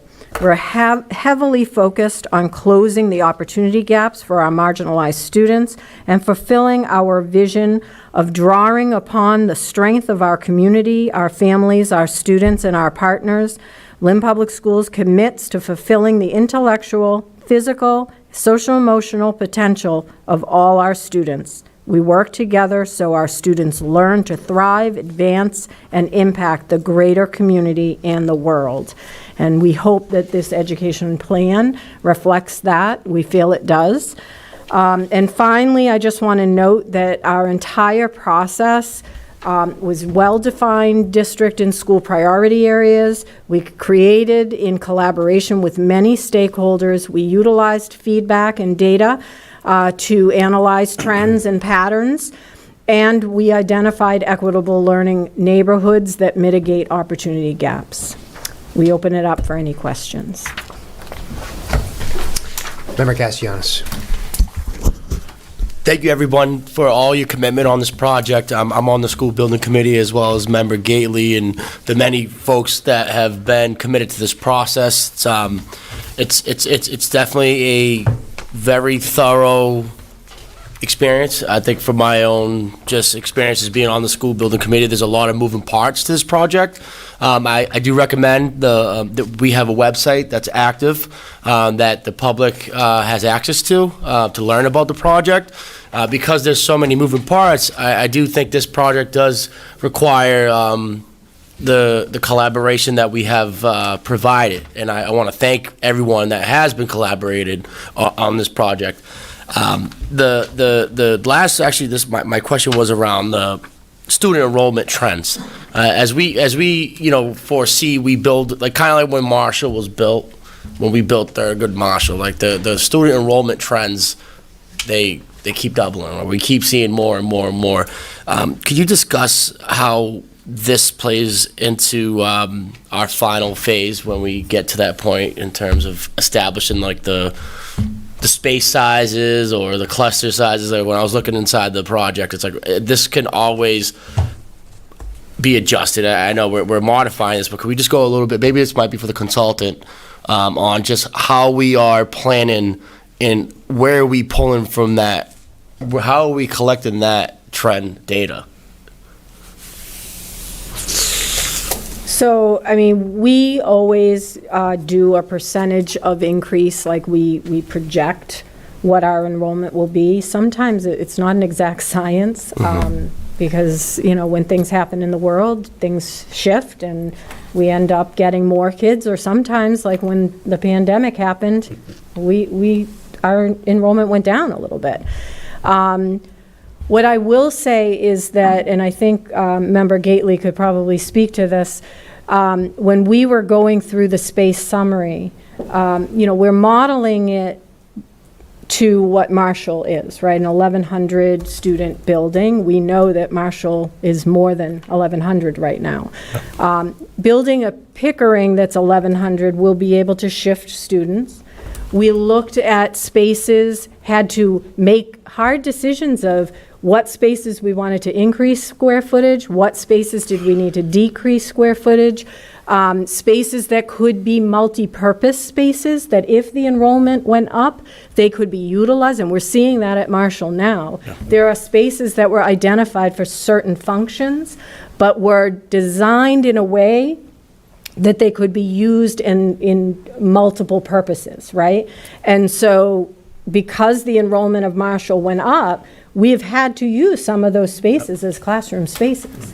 And so we're being very attuned to that, being very cognizant of being fiscally sound, and not going over square footage to a point where financially it's going to be a burden. So we spent a lot of time the other day, hours, I think, really teasing through it. And there's still more we have to look at. But we're trying very hard to design a building that we can be proud of as a community, that our students deserve, our teachers deserve to work in and to learn in. So, there's no exact science to it, but it's about being smart and flexible and thinking outside of the box and developing spaces that can be used in multiple ways. Thank you so much for that. And I see the work. It's just, and when you go through it's so many different layers to this process. And again, I want to thank everyone that's been part of that process. And it's definitely well needed. And the commitment is there. And thank you all. Member Gately. As the chairperson of Building and Grounds, it was a pleasure to sit on that last meeting. I think it did last almost 3 or 4 hours. It did. And we did go through a lot of square footage, and we don't want to burden the city, so we're very cognizant of that idea and conscientious. So we had ISD Department Head Mike Donovan there, and he and Lynn Stapleton, who is on the call right now, she also inputted, and so when we sort of went off on square footages, she would say, oh, and this is where we are financially right now on the budget. So we're really working on that. We're looking at what we want in the school. We're looking at how many over square footage we are, so that it's going to go to the Mass Building Association. They're going to go through it. Then they're going to kick it back to us and say, you can't have this, you can't have this. We will not pay for this, we will pay for this. So it's a long, tedious process, but by the end, we're going to get a product that I think our school department can be proud of, and that our students will be so happy, Kevin, so happy, right? So, thank you. But thank you for that question too, Brian. Member I Magnolia. was gonna add in, so the MSBA, before they invited the city into this program, this grant program, they actually do a very robust enrollment study themselves. So they came up with, they look at the whole district, they look at the trends within the city, and they are the ones that established that 1,100 pupils would be the correct size for this new school. And then as we started to go through the space summary and the planning, we actually took a lot of what we're calling the lessons learned from Thurgood Marshall, and we've actually added another cluster, one of these academic neighborhoods. And so at the 6th grade level, there's actually it's programmed for fewer pupils in each classroom. So where Thurgood Marshall had 9 academic neighborhoods or clusters, we actually are planning around 10 here.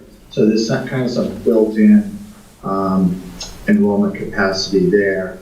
And then all the core facilities such as the gymnasium and the cafetorium and all these shops. They're all I don't want to say oversized, but they're all able to accommodate enrollment growth, and that's part of the MSBA template. They don't want people coming back, in 10 years and saying, oh, we have to make our cafeteria bigger or our gymnasium bigger. So we are very, very cognizant about what the city has experienced at the middle school level, which is the one we're most familiar with. And we're trying to address flexibility for future enrollment growth if there are some more bubbles. Yeah, and just quickly to add on that, because I think the MSBA approval of 1100, obviously that's where that conversation starts. I think the flexibility within that is what we're talking about here with the building. The enrollment trends is clearly something we pay close attention to, and particularly in our situation. And the MSBA has the analysis that they do. This is also something we've worked with MAPC on, the Metropolitan Area Regional Planning Council. They do enrollment projections for the region and have done specific analyses for us as part of different planning processes. So it's really hard to predict, as we all know. It's a result of a really wide variety of factors, but obviously it's important to us, and we try to get the best information that we can. Magnolia. So this is a slightly different vein than we've been heading down previously, and I'm not sure at what point in the design process this comes up, but I'm genuinely interested to hear how we're thinking about energy efficiency as we proceed with this building, because one of the things that's happened in our district is that because our buildings are so old, they use so much energy. And obviously just new buildings use less just by their very design. But we were talking about indoor and outdoor spaces. Well, building for passive solar gain kills two birds with one stone. And so I'm kind of curious to hear at what point the discussion around building technologies into this that will pay dividends long-term for the city with regards to energy costs, with regards to climate resiliency. The site selection is a flooding-prone place, which means that has to be taken into consideration in terms of the design of the building, right? But also, to not be thinking about these things now means that the city would have to spend money on the building later when these become issues. So if you could just talk a little bit about that, I'm not sure to whom. Well, I'll start, and then I'm going to let Jean or Lynn take over from there. What I will say is we have begun preliminary conversations, actually at the meeting that we had in looking at the space summary. There were some discussions around that, but there's also some limitations, I believe, on what MSBA will allow based on what they reimburse. So I'm going to segue that to either Jean or Lynn, who could probably speak more on that. I'm happy to, Lynn, or if you want to do an overview, feel free. Well, I think in terms of sustainability and more energy efficiency, we are required to build to those minimums by MSBA, and we will be striving to get 2 extra incentive points on our reimbursement by meeting a certified goal in terms of green design, and that will either be the USGBC LEED process or the Mass Collaborative for High Performance Schools. So MSBA does have a requirement for that where we will exceed the energy code requirements, and we will be working with the city to see how much further that we can advance those sustainability goals in regards to that part of the question. And the state did just issue a new energy code, which is part of the building code. It's very, very restrictive. The Thurgood Marshall was a very energy efficient building, given the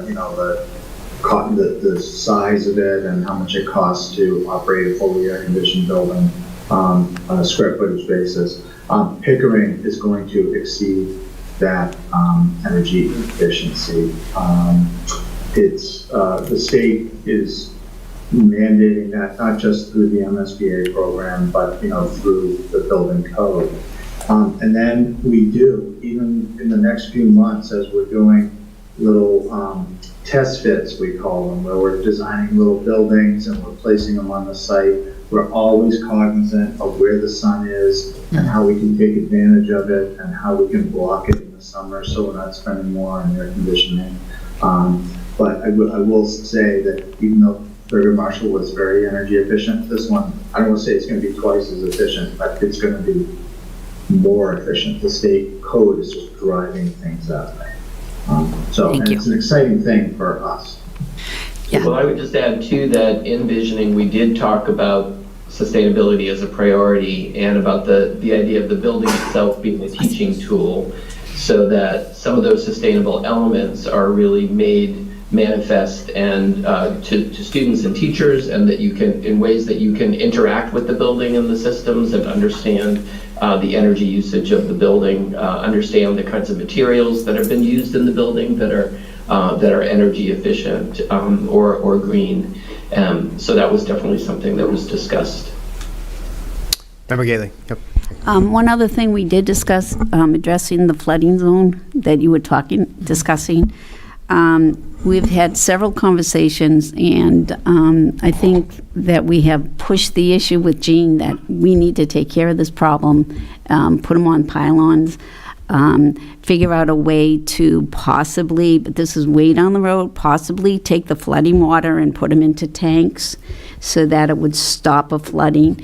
And then as the pond water recesses from a flood, then you just drop that water back in there. So those are kind of things that we are discussing, possibilities that we have been looking into, but we're not at that point yet of this process. But when we get there, we will keep that in mind, promise you. That's not out of my mind.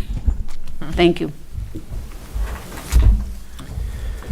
What is the will of the committee with respect to the Pickering Middle School Educational Plan? I'd like to move that we approve the new Pickering Middle School Educational Plan. Second. Roll call, please. Member Castellanos? Yes. Member Capola? Yes. Member Dugan? Yes. Member Gately? Yes. Member Magnolia? Yes. Member Pena? Yes. Mayor Nicholson? Yes.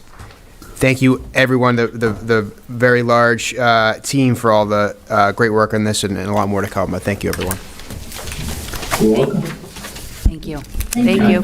Can I just say one thing, because I've worked on about 80 MSBA projects over the last 10 years, and I read a lot of education plans, and I do want to congratulate the folks that wrote this education plan, because it is very well done. It's very articulate. It clearly lays out sort of the present practices, future practices, how the building connects to it. I think that the MSBA is going to have very positive feedback. There are certainly always details that they might have questions about, but I really think it's very well written. Thank you so much. We appreciate that. Thank you. Great work to the team. Yeah. All right. The next two items are around scheduling our meetings. The February 23rd is winter break, and then we typically reschedule that first meeting in March. I think last year we did it in the middle there on March 2nd. Would that work for the committee to do Thursday, March 2nd? Great. So can we put that in form of a motion to cancel the 23rd and 9th and put on for the 2nd? I'd like to move that we cancel the 23rd and 9th and create a meeting on March 2nd. Second. Roll call, please. Member Castellanos? Yes. Member Capola? Yes. Member Dugan? Yes. Member Gately? Yes. Member Magnolia? Yes. Member Pena? Yes. Mayor Nicholson? Yes. 6 o'clock. Yeah, we'll have to see what the subcommittees are, but yeah, typically the regular meetings at 7 and then subcommittees before. All right, any motion to amend the agenda to put the executive session last? So moved. A second? Second. All in favor? Aye. All right. Aye. Superintendent Tutwiler? I'm Secretary of Ed. But up in the world. I get it. I come from a large family. My name was, my father can say it. I was never called Deb. It's always Donna, Carol, Jeannie, Dee. It's okay. You're number 0. Thank you. As I always do, I start with a quote. We must always change, renew, rejuvenate ourselves, otherwise we harden. By Joanne Wolfgang von Goethe. The new year is always an opportunity for everyone to renew, rejuvenate, and reflect on our successes, misgivings, and any tragedies from the previous year. It is also an opportunity to see our new pathway as a clean slate where we can learn new approaches, see tasks with a new lens, and adjust practices that we have used in the past.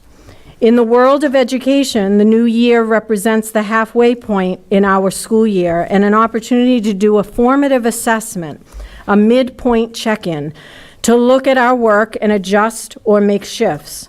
Part of this formative assessment is a self-reflection on our own work and the work we do with others, and our work in relationship to the whole district. While the fall of 2022 has not been easy and brought with it many difficult and traumatic events, I continue to be optimistic that our students and staff will continue the forward motion in our learning and work during the second half of the school year, as well as the calendar year. I have full faith in our staff and students that we will together continue to push ourselves to regain and build back all that was lost in the previous years. Much of my optimism for the year ahead comes from the past couple of weeks when I have had the opportunity to visit 2 schools, Washington School and Callahan School. I got to see firsthand the work of our students and teachers that they're doing day in and day out. Students were interacting with the new math curriculum resource and working through the productive struggle of measurement with centimeter cubes.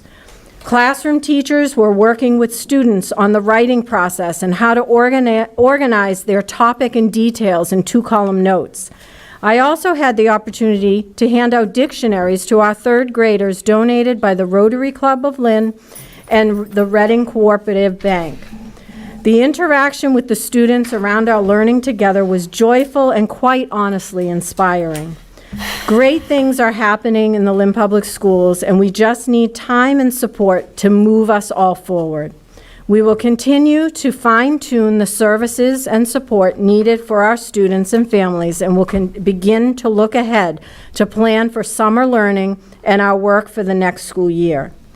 Assessment results from the STAMP assessment have been finalized for the bilingual biliterate stipend for staff. 123 staff participated in the STAMP language assessment in December, with 74% of the staff meeting the criteria for the stipend in 7 different languages across 26 buildings.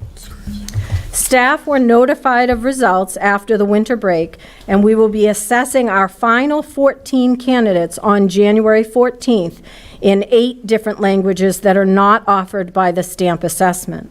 Currently, 149 total staff across all buildings and bargaining units have met the established criteria for the stipend. A final update will be provided after the January 14th results are made available. I do want to give a huge shout out to the MLE department and Kara Zubricki for the organization and communication of this new initiative in LPS and to celebrate our linguistic diversity. We just heard a Pickering building project update with the educational plan, but I wanted to share that we were able to collect feedback and answer questions from community members around the site location during our community forum meeting that was held on December 19th, and the school building committee met on December 21st and voted unanimously to approve the Magnolia Park site as the best option for the new Pickering Middle School. Orrin Wright is moving to a new position with Brandeis University to work with the security team there. We thank him for his service, and we will sadly miss him. We wish him the best in his new endeavor, but we welcome John Mackin, who has been appointed as our new school safety officer. He brings with him many years of experience and training, and we look forward to working with him in keeping our schools safe for all. And finally, 3 years ago, the committee voted to authorize the superintendent the authority to evaluate registrations for students over the age of 20. Although this is not a frequent occurrence, it is one that we take seriously. As part of this decision, there is a commitment to update the school committee twice a year. At this point in 22-23 school year, we have had 10 requests by students over the age of 20. 2 were permitted to register. In these cases, the students were very close to completion, and we have the appropriate support to facilitate their success. Those who were not permitted, we did refer them to local partner organizations who could better support them in their needs. Thank you. Is there a motion for the executive session? And just, could you make the motion and state the 2 items, please? Make a motion that we move to executive session to, 1, approve the minutes for the December 8th, 2022, and also request for executive session for contract negotiations with non-union personnel, Dr. Yvonne Alvarez. Second? Roll call, please. Member Castellanos? Yes. Member Capola? Yes. Member Dugan? Yes. Member Gately? Yes. Member Magnolia? Yes. Member Pena? Yes. Mayor Nicholson? Yes. Can I real quick before we move in, is it okay? There were a couple of things. The open mic today obviously was very disturbing. I did share with you the information about the Stop the Violence speaker series that is happening on February 8th, so I wanted you to know that. But I also wanted you to know that Chief Reddy had reached out, that the U.S. Attorney's Office was offering a virtual training for parents around cyber, internet issues and cyberbullying. And he asked me to share it with our school community, which I did. I got an email saying that it's the first time they have over-enrolled for this training, and that they will be offering, they had well over 1,000 people interested. And so they're going to offer it again in the spring. So, that speaks to that we're trying to resolve some of the problems we're hearing about. And also, in a future meeting, we will share more detailed information, but we do have a committee that is working on anti-violence. We started off calling it anti-violence, and now we're really engaging, we're shifting our thinking around engagement of our students and how we can start to resolve some of the aggressions and the problems that we're seeing. So I just wanted to let you know that. Thank you. Yeah, Member Castellanos. Sorry, I apologize. This is a general question about the committee that was, I know previous member Ford was serving on a advisory committee with, oh my goodness, I forgot the name of the committee. When we were talking about vaping, like when we prioritize. Oh, the health. Yeah, that's right. Yes, so are we? Yes, so another meeting, we will be actually presenting the data. We just got the data in for the health risk survey. So we will, you're Yes, actually asking about I was the supposed to be on the meetings. Yeah, actually, board. Brian, I just met with Colleen Peterson today, and she's starting that up again. You'll be getting an invitation shortly. Okay, so They're running it that's this why spring. when I heard that, Yeah. I was like, I figured it was going to start up soon. Yeah. Too soon. Sorry for the interruption. Okay. That was good. Great. All right. It's a good.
Return to adjourn.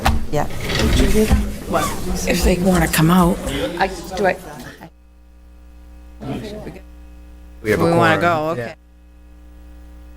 Make a motion to return to regular session, please. Second. Member Castellanos? Absent. Member Capola? Yes. Member Dugan? Yes. Member Gately? Yes. Member Magnolia? Yes. Member Pena? Yes. Mayor Nicholson? Yes. To adjourn. Second? All in favor? Aye. Thank you. My mic. What's that? Day. Yeah, yeah, so, We had fun. well, we still have to, yeah, but we have. Missed the last votes.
Of Jesus, the precious name of Jesus,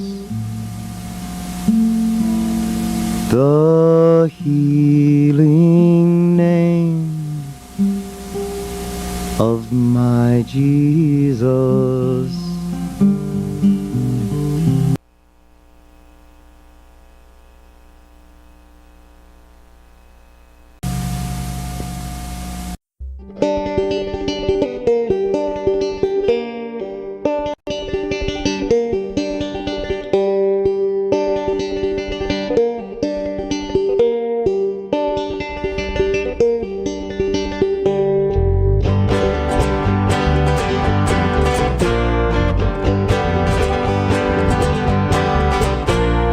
Got a crazy baby just as pretty as can be. You think that she's an angel, but there's more than you can see. You think that you're in love, but she just takes you for a ride. Beneath that pretty angel, there's a devil deep inside. Pulls me down, pulls me down, pulls me down, pulls me down. Drags you way down, down, way down, down. She pulls me down, pulls me down, pulls me down, pulls me down. Drags you way down, down, way down, down. My blue-eyed crazy baby, she just won't leave me alone. She drives around my house at night to see if I'm at home. She calls me on the telephone all hours of the night. I swear to you she does it so that she can start a fight. Pulls me down, pulls me down, pulls me down, pulls me down. Drags you way down, down, way down, down. She pulls me down, pulls me down, pulls me down, pulls me down. She drags you way down, down, way down, down. She knows my every move, every thought within my head. She comes to me in dreams when I'm lying in my bed. I got a crazy baby, just as pretty as can be. As long as she's around, there will be no peace for me. Pulls me down, pulls me down, pulls me down, pulls me down. Strikes me way down, down, way down, down. She pulls me down, pulls me down, pulls me down, pulls me down. Strikes way down, down, way down, down.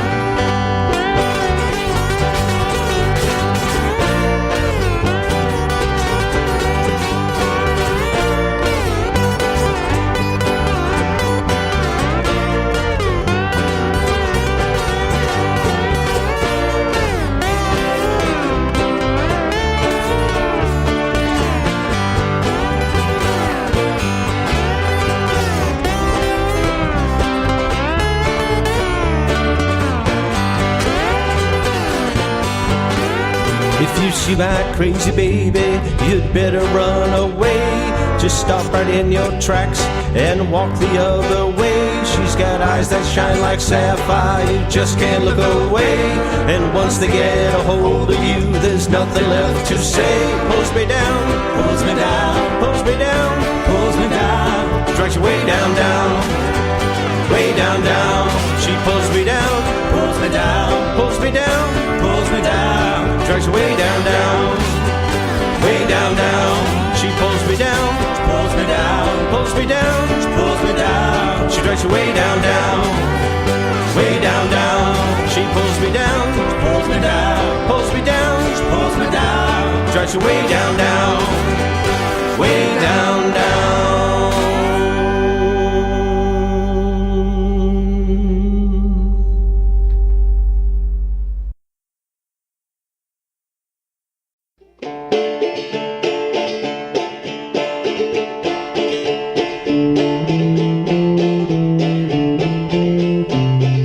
Somebody saw me standing there. Somebody saw me, I don't know where. I'm on the run. Somebody saw him screaming loud. Somebody saw me in a crowd. I'm on a run. You want to give them to contract with somebody?